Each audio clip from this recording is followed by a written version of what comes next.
Nyt opetetaan vaihtamaan perukkeeseen kuva.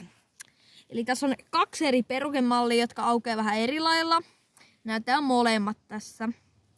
Eli siis tässä ekassa perukemallissa on tällainen tää perukkeen muoto.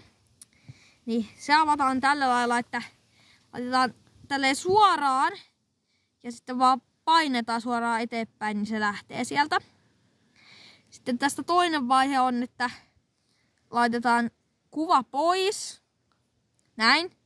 Ja sitten laitetaan vaan uusi kuva siihen takaisin ja näin. Uusi kuva takaisin. Jonka jälkeen se voidaan sulkea samalla lailla laittamalla suoraan ja sivuun ja näin. Noniin. Tässä oli tämä ensimmäinen perukemalli. Sitten toinen on vähän erilainen. Siinä käytetään samaa tyyppiä, mutta siinä pitää vaan tästä näin samalla lailla painaa suoraan. Näin.